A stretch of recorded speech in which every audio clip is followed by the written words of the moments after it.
ছাত্র অবস্থায় সেরা কয়েকটি ব্যবসা আইডিয়া অনলাইন আর অফলাইন। ঠিক আছে, তো হ্যালো এভরিবডি, আপনারা কেমন আছেন? আশা করি আপনারা সবাই ভালো আছেন। তো আপনাদের সামনে আজকে আমি গুরুত্বপূর্ণ একটা ভিডিও নিয়ে হাজির হয়েছি। তো আপনারা অবশ্যই ভিডিওটা যত্ন সহকারে দেখবেন এবং অবশ্যই আমার চ্যানেলটাকে এখনই লাইক কমেন্ট এবং সাবস্ক্রাইব করে দেবেন। তাহলে আমাদের ব্যাপারটা হচ্ছে ছাত্র অবস্থায় সেরা কয়েকটি ব্যবসা আইডিয়া আপনাদের আমি দিয়ে দেবো এখন। তো ছাত্র অবস্থায় ব্যবসা করে পড়াশোনার খরচ চালানোর পাশাপাশি পরিবারের দায়িত্ব নেওয়া যায়, আবার পরবর্তীতে পড়ালেখা শেষে খুব সহজেই সেই ব্যবসা সম্প্রসারণ করা যায়। বর্তমানে বাংলাদেশে বেকারত্বের হার অনেক বেশি। উচ্চশিক্ষা অর্জন করার পরও হাজার হাজার যুবক বেকার অবস্থায় রয়েছে। তাছাড়া অনেক পরিবার আর্থিকভাবে স্বাবলম্বী না হয় পড়ালেখা খরচ চালাতে কষ্ট হয়। এক্ষেত্রে একজন ছাত্র নিজে একটি ব্যবসা শুরু করে অল্প বয়সে উদ্যোক্তা হয়ে স্বাবলম্বী হতে পারে।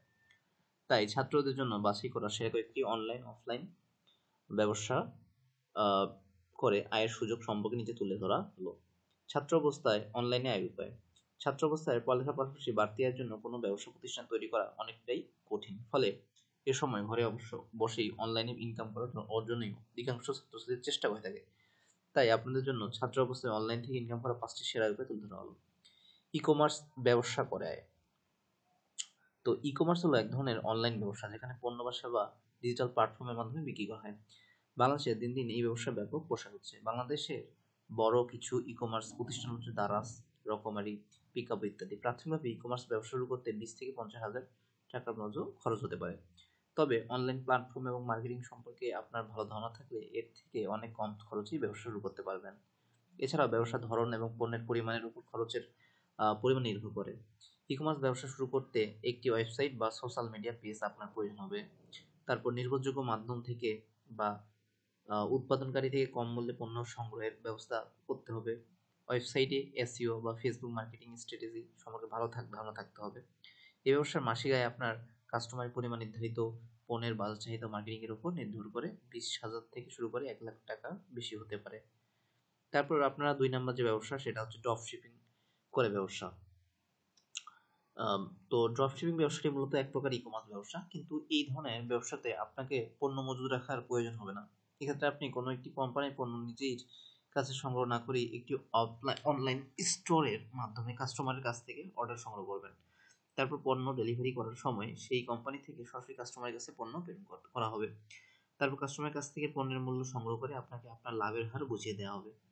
ড্রপ শিপিং ব্যবসা শুরু করতে একটি অনলাইন স্টোরের প্রয়োজন, যেমন হচ্ছে আপনার ই-কমার্স আছে, শপিফাই এবং বা অন্যান্য ই-কমার্স প্ল্যাটফর্মে তৈরি করে নিতে পারবেন। যে সকল কোম্পানির পণ্য বিক্রি করবেন তাদের সাথে চুক্তি বা রেজিস্টার করতে হবে, মার্কেট রিসার্চ করতে হবে এবং ডিজিটাল মার্কেটিং সম্পর্কে ধারণা থাকতে হবে। ব্যবসা শুরু করতে প্রাথমিকভাবে 5,000 থেকে 15,000 টাকার মতো খরচ হতে পারে, তবে মার্কেটিং ও বিজ্ঞাপন খরচ মিলে কিছুটা বেশি হতে পারে। এই ব্যবসার সঠিক পণ্য বাছাই ও ভালো মার্কেটিং এর মাধ্যমে মাসিক 30,000 থেকে 1 লাখ টাকার বেশি ইনকাম করা সম্ভব। 3 নম্বরে দেখতে পাচ্ছি যে এফিলিয়েট মার্কেটিং করে ইনকাম। এফিলিয়েট মার্কেটিং ব্যবসাটি ড্রপশিপিং ব্যবসার মতোই, তবে এক্ষেত্রে আপনি বিভিন্ন কোম্পানির একজন এফিলিয়েট পার্টনার হিসেবে রেজিস্টার করে তাদের নিজস্ব পণ্যগুলোর এফিলিয়েট লিঙ্ক নিতে হবে। এরপর সেই লিঙ্কে বিভিন্ন ভাবে প্রচারণা করতে হবে। তারপর উক্ত লিঙ্ক থেকে কোনো ব্যক্তি পণ্য সেবা ক্রয় করলে কোম্পানি থেকে আপনাকে নির্দিষ্ট পরিমাণ কমিশন দেওয়া হবে। এই ব্যবসার সবচেয়ে ভালো দিক হলো আপনি কোনো প্রকার ইনভেস্ট করা ছাড়াই এই ব্যবসার মাধ্যমে ইনকাম করতে পারবেন। আপনার কাছে একটি ভালো ফলোয়ার যুক্ত Facebook page, website, blog, YouTube channel এমনকি একটি ফেসবুক অ্যাকাউন্ট থাকলে এফিলিয়েট মার্কেটিং করতে পারবেন।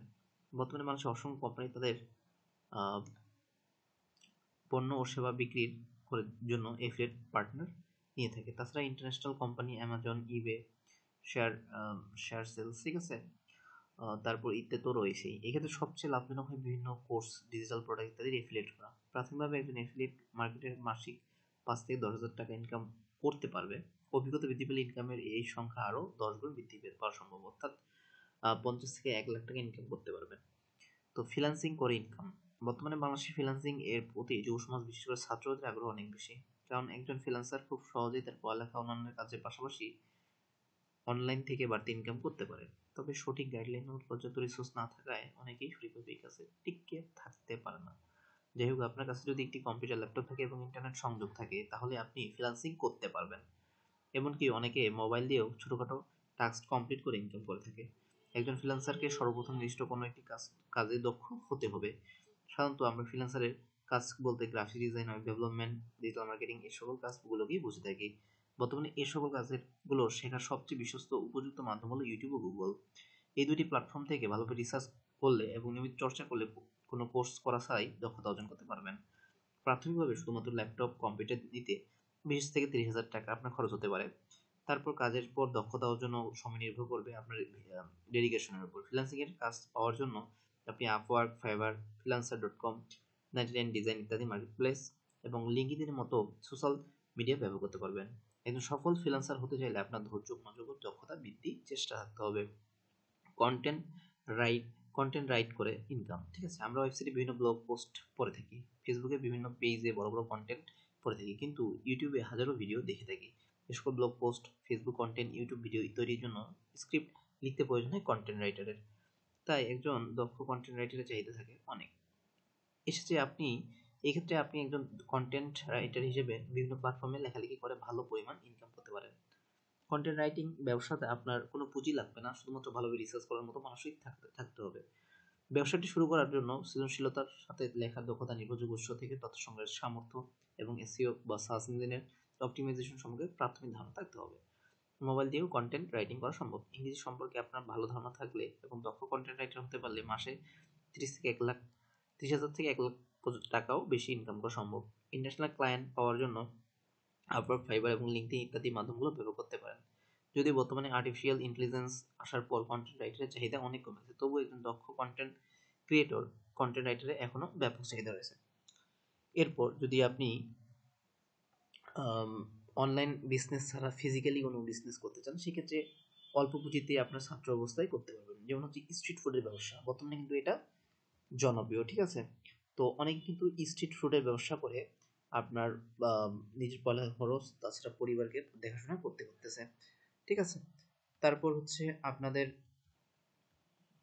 স্ট্রিট ফুড ব্যবসা করতে আপনার যে একটি প্রয়োজন হবে, একটি ফুডকার্ট বা ছোট দোকান নিতে হবে। নির্দিষ্ট খাবার তৈরির সরঞ্জাম তার লাগবে এবং খাবার তৈরির কাঁচামাল লাগবে। কাস্টমারদের কাছে খাবার পরিবেশনের জন্য সরঞ্জাম ইত্যাদি প্রয়োজন, কিছু টাকা লাগবে। ঠিক আছে, আপনার মানে আপনার দোকানের উপর নির্ভর করে এটা হতে পারে, তো 10-20 হাজার টাকা খরচ হবে। ঠিক আছে, এটা আপনার লাভ ইনকাম কিন্তু একেবারে 30,000 থেকে 1 লাখ ইনকাম সম্ভব। তারপর হচ্ছে ক্রাফটিং ব্যবসা। ক্রাফটিং ব্যবসা বলতে বোঝায় হস্তশিল্পের ব্যবসাকে বোঝানো হয়। অর্থাৎ হস্তশিল্প নিয়মিত সৃজনশীল পণ্য তৈরি করে, যেমন গহনা, ঘরের সাজসজ্জা, ব্যবহার সামগ্রী, উপহার সামগ্রী তৈরি করে বিক্রি করাকে বোঝানো হয়। তো এই কাজগুলো করে কিন্তু আপনারা স্বাবলম্বী হতে পারেন, এবং এই ক্ষেত্রে হচ্ছে আপনার মোটামুটি বিনিয়োগ 5 থেকে 10,000 করলেই হয়ে যাবে।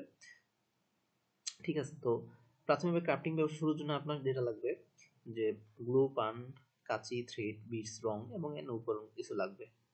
ঠিক আছে, তারপর হচ্ছে on demand T shirt printing ব্যবসা। অনলাইন বা অফলাইন বিভিন্ন মাধ্যমে হতে টি শার্ট ডিজাইন ও প্রিন্টিং এর অর্ডার নিয়ে কোনো টি শার্ট প্রিন্ট করার দোকান থেকে প্রিন্ট করে নিয়ে বিক্রি করাকে on demand T shirt printing ব্যবসা বলা হয়। এই ব্যবসাতে আপনার নিজের খুব বেশি বিনিয়োগ করতে হবে না, তবে অনলাইন অফলাইন মার্কেটিং সম্পর্কে ভালো ধারণা থাকতে হবে আপনার।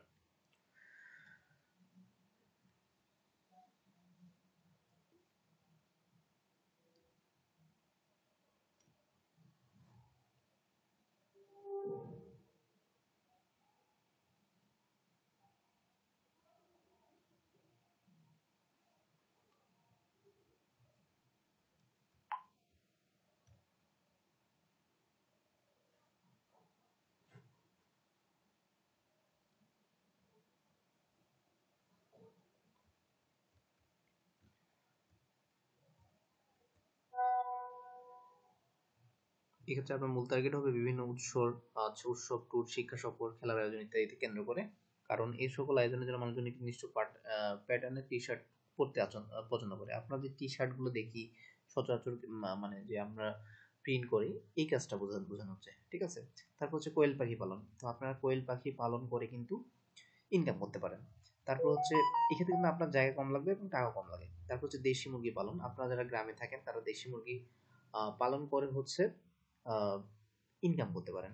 ঠিক আছে, তারপর উপরোক্ত ছাত্রের জন্য ব্যবসা আইডিয়াগুলো থেকে কোনটি কি শুরু করতে চাইলে ব্যবসা সম্পর্কে আরো বিস্তারিত জেনে নেবেন। তো এই ক্ষেত্রে অবশ্যই কমেন্ট বক্সে কমেন্ট করে জানাবেন এবং আমি আপনাদের আরো বিস্তারিত আইডিয়া দিয়ে দিব। তো আশা করি আপনারা বুঝতে পারছেন। তো এই বিষয়ে যদি আরো কোনো প্রশ্ন থাকে অবশ্যই আমার কমেন্ট বক্সে কমেন্ট করে জানাবেন এবং অবশ্যই আমার চ্যানেলটাকে এখনই সাবস্ক্রাইব করে দেবেন এবং লাইক কমেন্ট শেয়ার করে দেবেন।